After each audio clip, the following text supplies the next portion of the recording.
숲이라는 제목으로 하나님 말씀을 대언하겠습니다. 저는 특별히 성경 말씀 중에 제가 제일 좋아하는 말씀 여러분 혹시 아시죠? 저는 창세기 1장 1절 말씀을 참 좋아합니다. 왜 이 말씀을 제가 좋아할까요? 첫 문장이 있어야 그 다음 문장이 전개되지 않습니까? 시작이 굉장히 중요하다는 측면에서 창세기 1장 1절 말씀은 우리 인생의 중요한 말씀입니다. 내가 이 세상에 그냥 던져진 존재가 아니라 누가 우리를 이 땅에 보내셨어요? 창조주 하나님께서 보내셨어요. 내가 왜 태어났고 무엇을 위해 존재하고 무엇을 지향하며 살아가야 되는가에 대한 질문에 대한 답이 창세기 1장 1절 말씀입니다. 그렇게 방황하고 계신 분들 계시면 오늘 이 예배 시간에 그 방황을 종지부 찍으실 수 있기를 바랍니다. 하나님을 경외하시고 하나님을 영화롭게 하시고 하나님을 즐거워하실 수 있기를 축원합니다. 거기에 우리 신자의 기쁨이 있고 소망이 있기 때문에 그렇습니다. 성경의 첫 문장인 창세기 1장 1절이 중요한 것처럼 어떤 책이든지 첫 문장이 있지 않습니까? 소설가에게도 어떤 문장이 제일 중요할까요? 어떤 문장을 쓸 때 가장 고심할까요? 역시 첫 문장이라고 합니다. 그런데 어떤 소설가가 첫 문장이 너무너무 중요하다고 생각한 나머지 아예 글을 쓸 수가 없게 됐답니다. 몸이 마비될 정도로 잠자리에 막 이상한 것이 나타날 정도로 그렇게 괴로워했습니다. 너무 잘하려고 보니까 안 된 거예요. 너무 기가 막힌 문장을 쓰려고 하다 보니까 더 위축되고 힘이 빠져버린 셈입니다. 그런데 어느 날 이 소설가에게 벼락 같던 한 생각이 스치고 지나갔어요. 첫 문장이 소중한 건 나도 인정. 그러나 내가 지금 첫 문장을 쓸 수 있는 여건이 돼야 안 돼요? 안 돼. 그럼 어떡하죠? 아무것도 하지 않고 그냥 손 놓고 있을까요? 이때 딱 생각이 떠올랐대요. 두 번째 문장부터 쓰자. 같이 해보실까요? 두 번째 문장부터 쓰면 되지.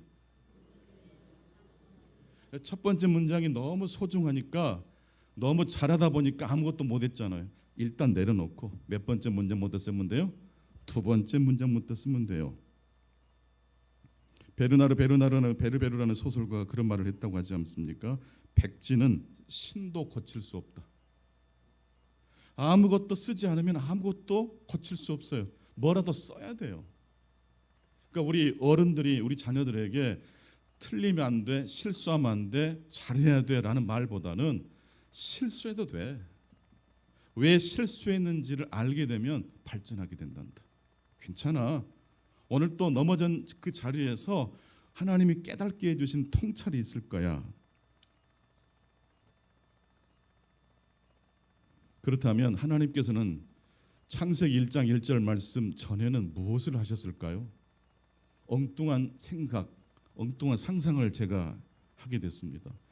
태초에 하나님이 천지 만물을 창조하시기 전에 하나님은 뭘 하셨을까요? 여러분 어떤 요리를 준비하실 때 그냥 바로 요리합니까? 준비하고 계획합니까? 어떤 메뉴를 할 것인지 결정하고 메뉴가 정해지면 시장 보지 않습니까? 하나님께서 천지 만물을 창조하시기 전에 뭘 하셨게요? 계획을 하셨겠죠. 생각을 하셨겠죠. 어떤 일이든지 하늘에 뚝 떨어지는 일은 없습니다. 유치원을 가거나 학교를 가려고 해도 아침에 세수하고 옷 입어야 되고 머리도 빗어야 돼요. 귀찮지만 가방도 들고 가야 돼요. 그래서 하나님은 어떤 사람을 통해서 하나님의 귀한 일을 하실까요? 준비가 된 사람일까요? 준비가 덜 된 사람을 하나님 부르실까요? 준비가 된 사람을 부르셔요. 예수님께서 갈릴리 호수를 지나가시다가 베드로, 요한, 야고보를 부르셨어요. 근데 베드로, 요한, 야고보가 뭘 하고 있는 중이었을까요? 고기를 잡는 중이었어요. 또 그물을 씻는 중이었어요. 일을 하다가 부르심을 받은 거예요. 자기 일에 최선을 다한 사람, 성실한 사람, 준비된 사람을 예수님께서 부르셨다는 것입니다. 그런데 지난주에 우리는 베드로 이야기를 잠깐 공부했는데 몇 번이나 베드로가 하나님의 말씀에 대해서 부정적 반응을 보였던가요? 한 번도 아니고 두 번도 아니고 몇 번씩이나? 세 번씩이나 하나님이 깨끗하게 하셨으니 먹어도 되는 동물이라고 했지만 하나님, 저는 절대 안 됩니다. 성경에서 정한, 율법에서 정한 부정한 음식 절대 먹을 수 없습니다. 이게 사실은 누가 누구의 한 말이라고요? 한갓 인간이 창조주 하나님을 대든 거예요. 내가 깨끗하게 했으니 먹어도 돼라고 했는데도 몇 번 거절했어요? 그리고 그 뒤로 베드로가 어떻게 했던가요? 다시 마음을 돌이켰다는 성경의 기록이 있어요, 없어요? 없어요. 보자기로 싸서 그 부정한 동물들이 하늘로부터 땅으로 내려와서 베드로 앞에 펼쳐졌어요. 베드로야, 내가 깨끗하게 했으니까 먹어도 돼. 하나님, 저 절대 못 먹습니다. 저 지금까지 한 번도 부정한 음식 먹은 적이 없습니다. 내가 된다고 했으니까 먹어도 돼. 절대 못합니다.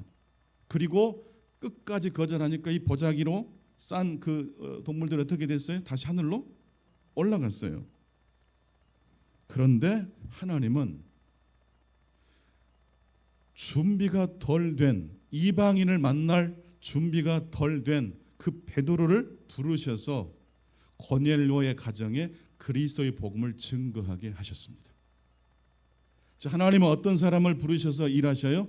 준비가 잘 된 사람을 통해서 일하십니다. 또 하나님은 어떤 사람을 부르셔서 하나님의 구원의 사역을, 드라마를 일으키십니까? 준비가 아직 덜 된 사람도 하나님은 부르십니다. 첫 번째, 이 아침 우리에게 주신 메시지입니다. 하나님은 준비가 된 사람뿐만 아니라 준비가 아직 덜 된 사람을 통해서도 어떻게 하세요? 일하십니다.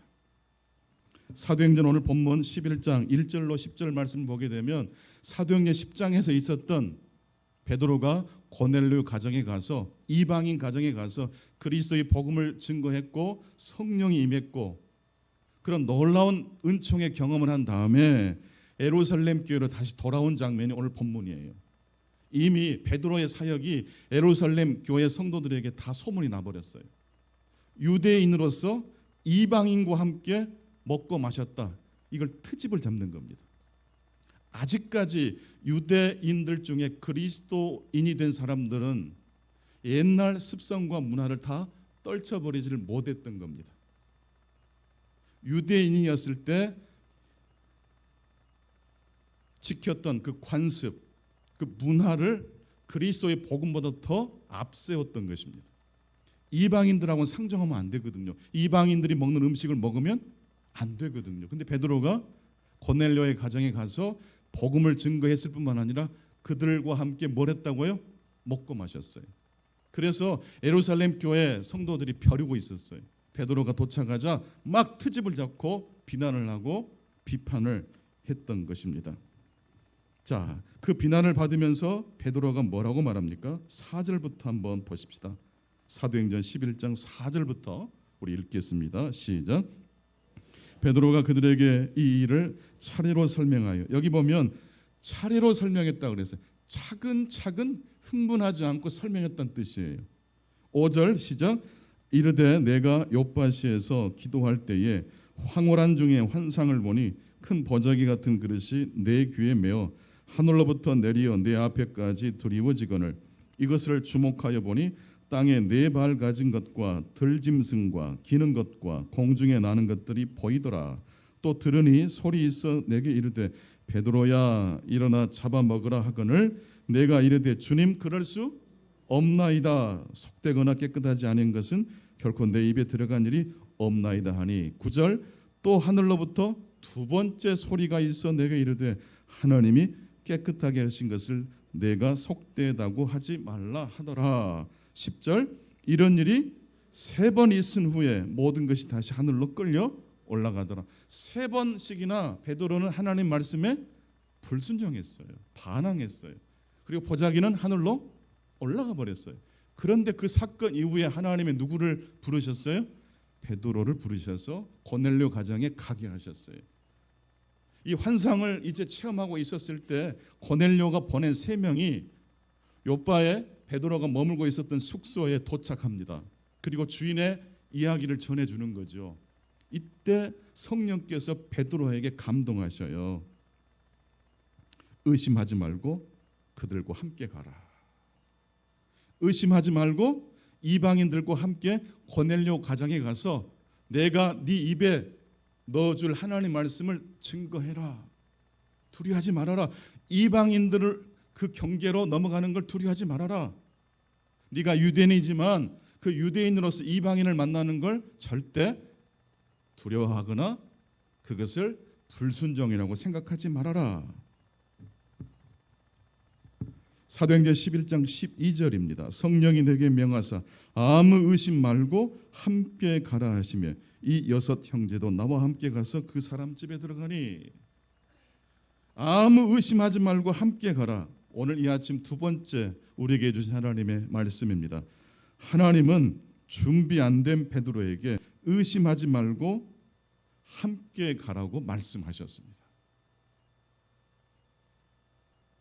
의심하지 말고 함께 가라. 이 말씀은 좀 더 쉽게 풀이하면 판단하지 말고 섣불리 결론을 내리지 말고 따라가라 그런 뜻이에요.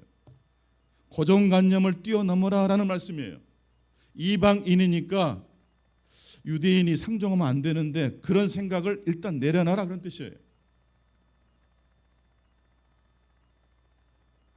베드로의 인생이 바뀌어버린 중요한 장면입니다.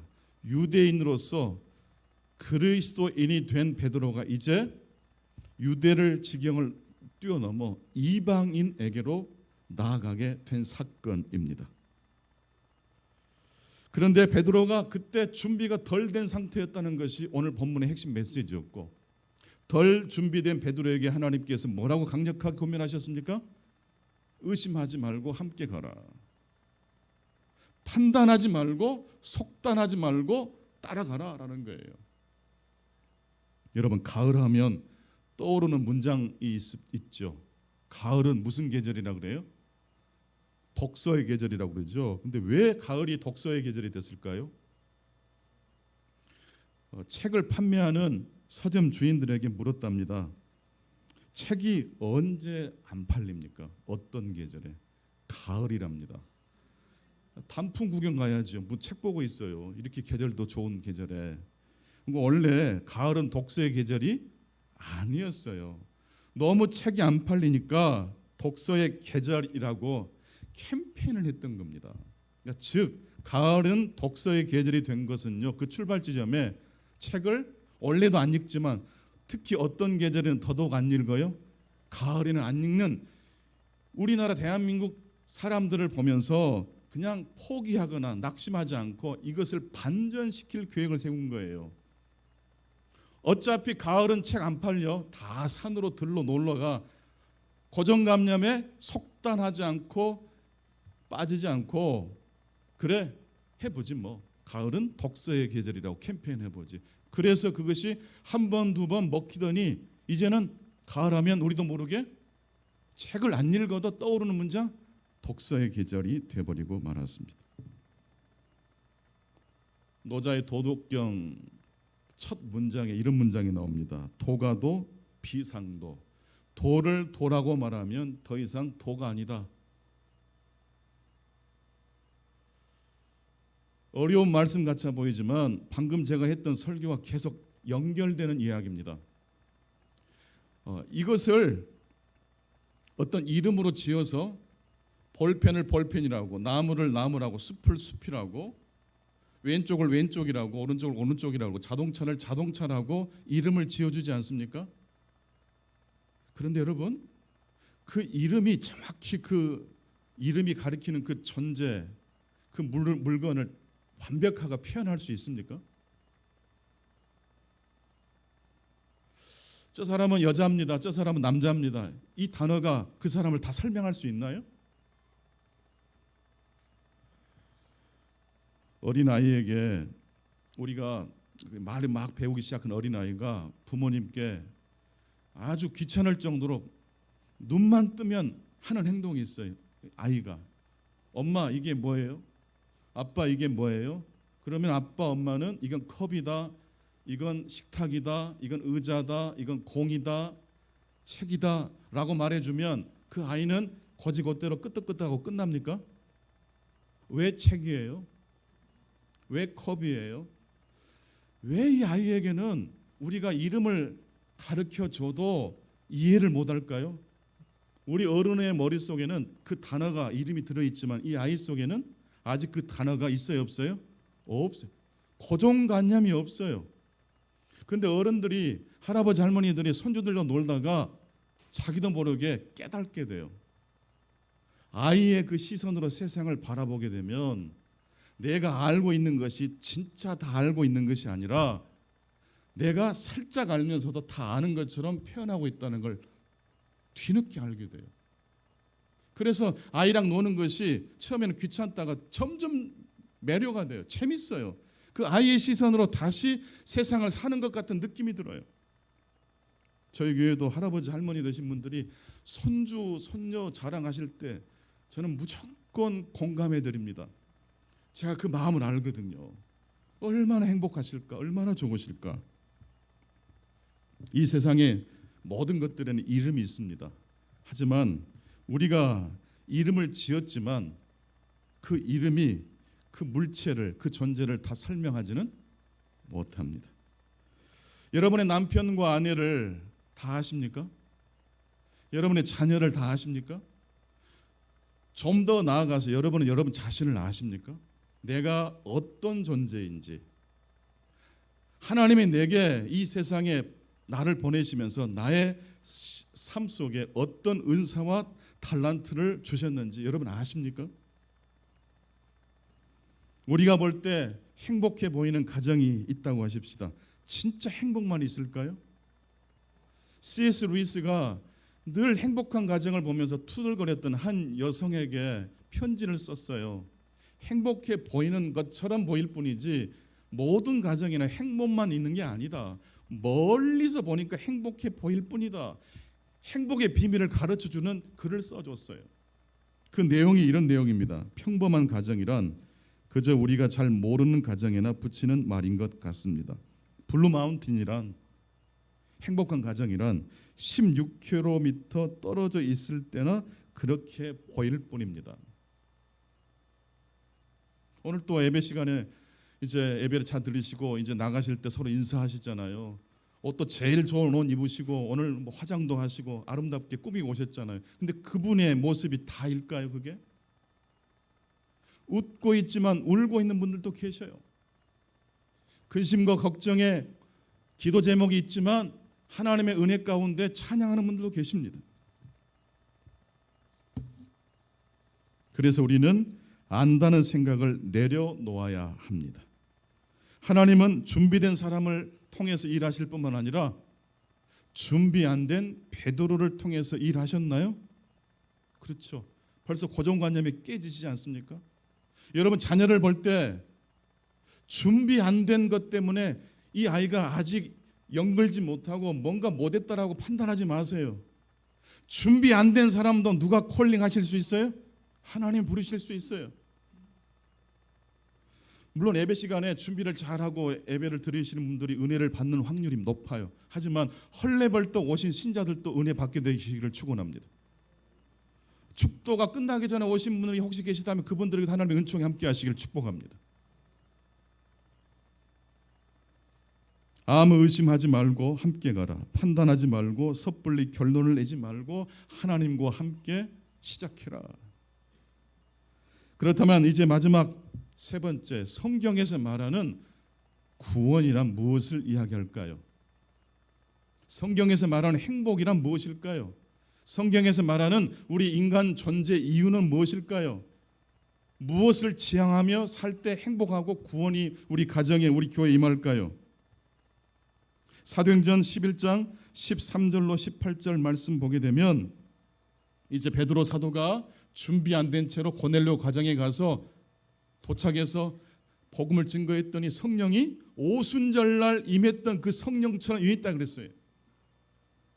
유대인에게 내린 거예요? 이방인 가정에 내린 거예요? 이방인 가정에 내린 거예요. 유대인들은 이방인들을 개라고 불렀대요. 상종하지 않았어요. 그 이방인에게도 성령이 임했다는 말씀입니다. 그런데 왜 유대인들은 이방인들을 그렇게 멀리하고 부정적으로 여겼을까요? 구원에 대한 이해가 좁았기 때문에 그래요. 여러분, 구원이란 무엇일까요? 내가 하나님의 은혜를 받는 게 구원이기도 하겠지만 그건 좁은 구원이에요. 구원은 뭘까요? 성경에서 말하는 구원, 행복의 본질은 뭘까요? 여러분, 자녀가 유치원에서 학교에서 1등하고 또 우등상 타면 행복하시겠죠? 할머니들 빨리 대답하세요. 행복하시겠죠? 이왕이면 1등, 그죠? 근데 그게 진짜 행복의 본질일까요? 1등만 한 아이가 다른 친구들과 놀 줄을 몰라요. 늘 높은 곳, 늘 앞선 곳만 좋은 것이라고 생각한 나머지 2등한 친구의 마음을 살피지를 못해요. 이런 1등과 성공은 어떤 성공일까요? 진짜 성공일까요? 가짜 성공일까요? 이건 성경에서 말하는 성공이 아니에요. 구원이 유대인에게 들어간 것은 감사할 일이지만 그 구원이 유대인을 통해서 그대로 끝나버리는 게 아니라 하나님의 계획은 유대인을 통해서 어디까지 나가야 돼요? 이방인에게로까지 나가야 돼요. 이게 유대인의 구원의 완성이에요. 그래서 그 이야기를 예루살렘 교회 성도들에게 베드로가 전해줬더니 이방인에게도 오순절날 우리에게 임했던 성령이 임했다는 이야기를 해주니까 오늘 본문 사도행전 11장 18절 보세요. 이건 다 같이 읽겠습니다. 예루살렘 교회 성도들이 베드로 사도의 그 이야기를 듣고 이렇게 반응합니다. 시작. 그들이 이 말을 듣고 잠잠하여 하나님께 영광을 돌려 이르되 그러면 하나님께서 이방인에게도 생명 얻는 회개를 주셨도다 하니라. 예루살렘 유대인 그리스도인들의 입에서 이방인에게도 하나님께서 생명 얻는 회개를 주셨다라는 말이 나오고 있어요. 이 장면이 무슨 장면 같아 보이세요? 이방인의 구원 이야기입니까? 유대인의 구원 이야기입니까? 이방인의 구원 이야기면서 이것은 유대인의 구원 이야기예요. 난 여러분들이 예수 믿고 거듭나는 걸로 끝나지 않고 여러분에게 도착한 하나님의 복된 소식이 여러분을 통해서 이웃에게로 땅끝으로 그 복음이 전파되실 수 있기를 축원합니다. 여러분의 자손에게로 여러분의 10대, 20대까지 믿음의 가문으로 계승되실 수 있도록 축복합니다. 그거 기도하셔야 돼요. 지금 하나님께서 이방인에게도 생명 얻는 회개를 주셨도다. 베드로 입에서 나온 말이 아니에요. 베드로의 간증을 듣고 예루살렘 교회 성도들의 입에서 나온 거예요. 이게 성령의 역사가 아니고 뭐겠어요? 이 세상에 문제가 무엇인지 석가모니는 그것이 바로 고통 때문에 이 세상에 모든 문제가 비롯됐다라고 이야기합니다. 그래서 인생은 고해와 같다. 고통이 바다처럼 가득 차 있다. 생로병사라는 인간의 어쩔 수 없는 그 운명에 대해서 깊이 성찰하면서 어떻게 하면 이 생로병사로부터 벗어날 수 있는지를 궁리하고 나름대로 깨달아서 삶을 살아갔던 사람이 바로 석가모니예요. 기독교의 깨달음, 기독교에서 말하는 이 세상의 문제, 그리고 그 문제에 대한 대답은 무엇입니까? 단순히 고통을 벗어나는 것이 구원일까요?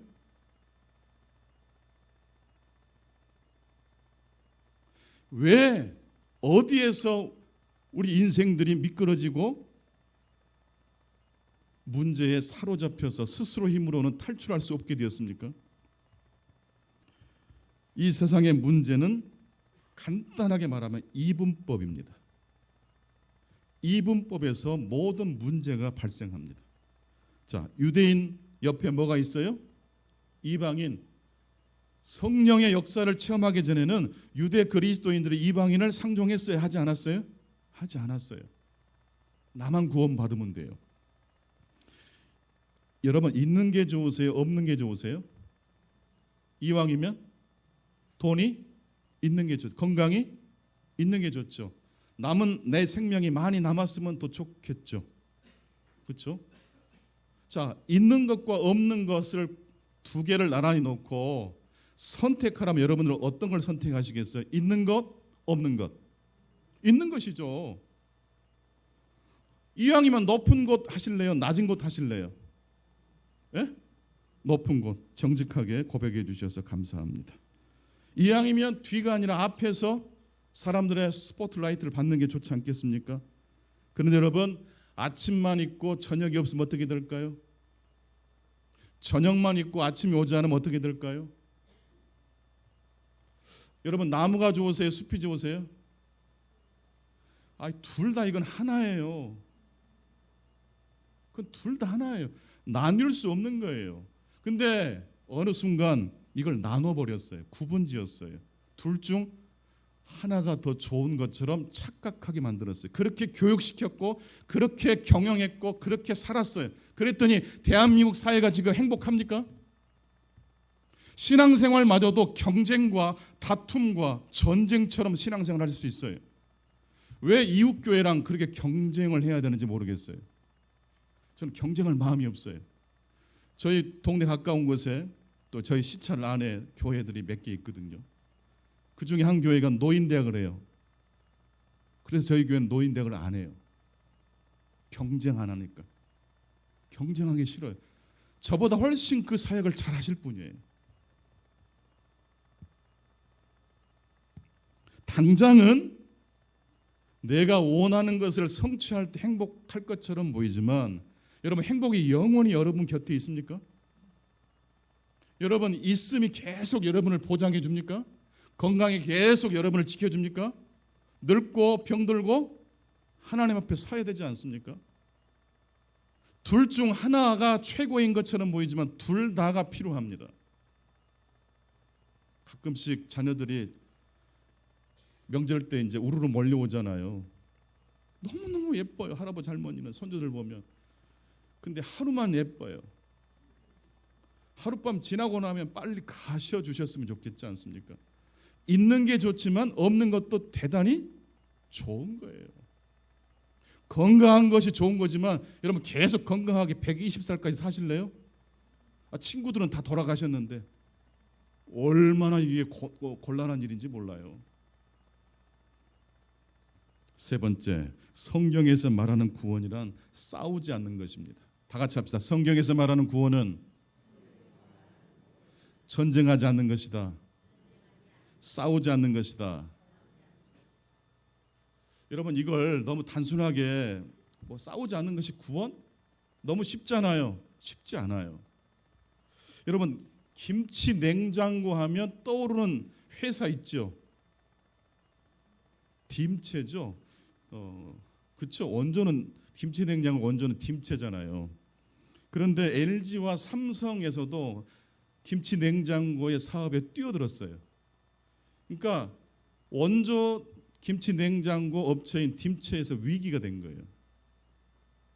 어떻게 이 어려움을 타개할 것인가 회의가 모인 거예요. 그래서 대책회의에서 마케팅 방향을 이렇게 잡았대요. 뭐니 해도 김치 냉장고의 아브라함은 누구다? 딤체다. 그래서 우리가 1등이다. 우리가 원조다. 세계 최초다. 비교할 수 없는 품질이다. 이것을 소비자에게 더 강력하게 광고로 알려줘야 된다. 여러분, 이게 지금 뭐 하자고 한 거예요? 삼성과 LG 김치 냉장고가 한판 붙겠다는 이야기예요. 이길 수 있을까요? 여러분, 남과 북이 전쟁하면 누가 이겨요? 당연히 남한이 이기죠. 근데 결과는요? 얼마나 많은 사상자, 많은 사람이 죽겠어요. 전쟁에서 가장 최고의 병법은 뭡니까? 안 싸우고 이기는 거예요. 안 싸우고 이기는 거예요. 여러분, 하고 싶은 말이라고 막 질러버리세요. 그러면요, 잠깐은 시원할지 모르지만 이게 돌고 돌아서 나를 잡아먹어요. 전쟁은, 싸움은 이길 수 없는 게임이에요. 1등과 붙으면요 2등밖에 안 돼요. 원저랑 싸워서 내가 그 자리를 차지하면 그 싸움도 엄청난 손해만 입는 싸움이 될 거예요. 그래서 딤체 냉장고에서 어떻게 이것을 난관을 극복할 것인가 고민을 했다는 것 아닙니까? 1등 원조 이거가 안 돼요. 만약에 삼성에서 이렇게 광고를 한다 하십시다. 주부 여러분, 김치 냉장고의 원조가 무엇입니까? 김치가 아니라 냉장고입니다. 냉장고 만드는 기술로 김치 냉장고를 만듭니다. 그래서 냉장고를 잘 만드는 삼성이 LG가 김치 냉장고도 잘 만듭니다. 이렇게 광고하면 김치가 이길 수 있어요? 무조건 져요. 그래서 우리가 원조다, 세계 최초다, 가장 기술력이 좋다, 싸우면 무조건 져요? 이겨요? 진다니까요. 여러분, 싸우지 않은 게 구원인데 안 싸우려면 어떻게 될까요? 내가 어떤 존재인지, 나 다움이 어떤 것인지를 알아야 돼요. 여러분 자녀가 다 하버드 대학 가시면 좋겠고 서울대 가면 좋겠지만 저는 그렇게 축복 기도해 줄 마음이 없어요. 다 자기만의 달란트를 하나님께 받았는데 그걸 발견해서 하나님이 주신 은혜 가운데 살게 되기를 축복합니다. 본인도 행복이고 그로 인해서 사회도 밝아지지 않겠어요? 능력은 안 되는데 기어이 1등 하게 되면 그때부터 전쟁 나요. 부모님도 죽어나고 자녀도 죽어나요. 김치 냉장고라는 생각 자체를 버려버리고 김치의 존재 이유를 생각했답니다. 그랬더니 이런 광고 카피가 나왔어요. 김치는 김치 냉장고가 아닙니다. LG, 삼성 김치 냉장고랑 싸울 생각이 없다는 뜻이에요. 김치는 김치를 가장 맛있게 숙성, 발효시키는 세상에 하나뿐인 발명품입니다. 이제부터 김치는 무슨 과학입니다? 발효 과학입니다. 이제 김치 냉장고가 아니래, 발효 과학이래요. 그래서 김치가 살아남을 수 있었어요. 김치 이꼬로 발효 과학. 김치의 별명이 뭐예요?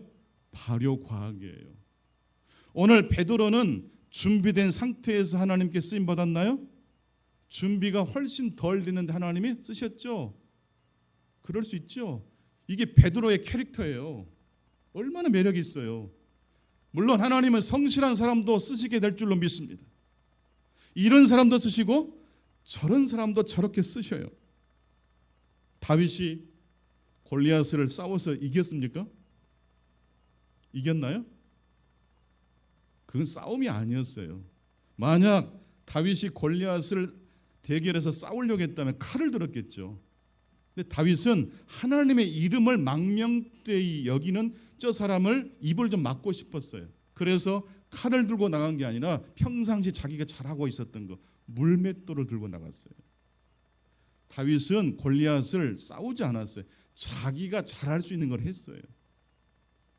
이게 구원이에요.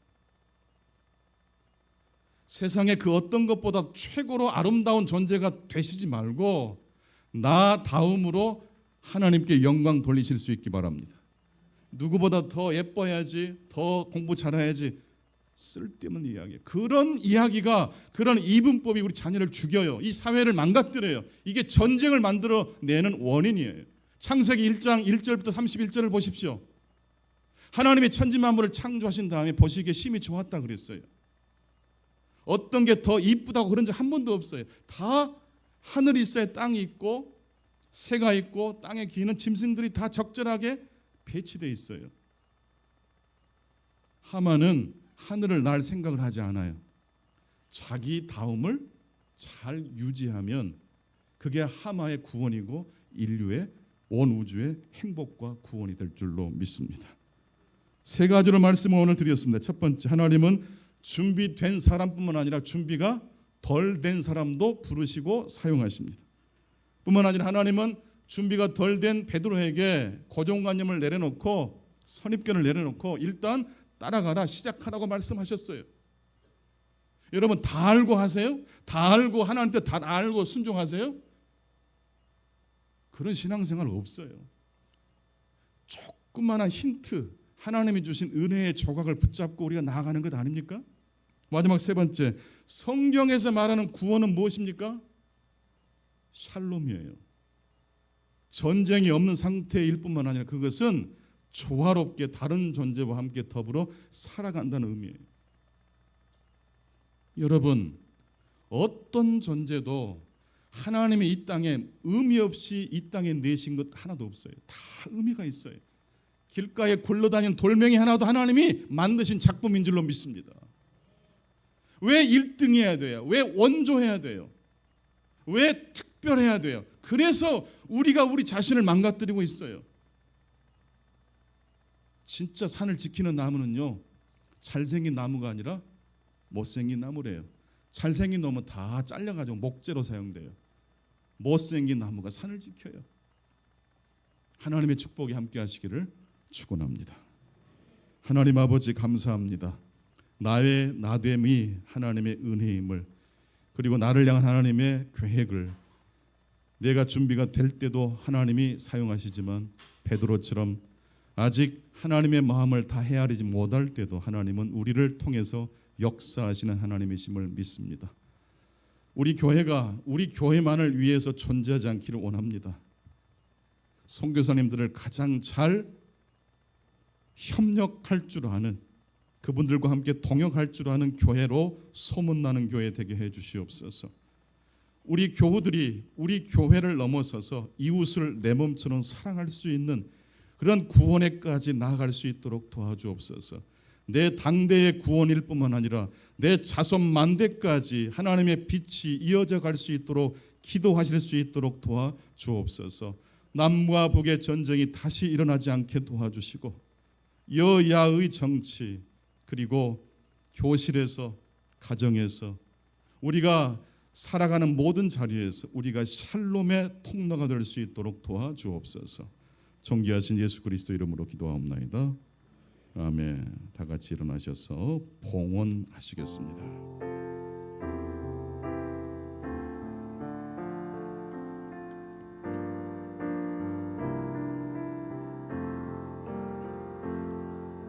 사랑의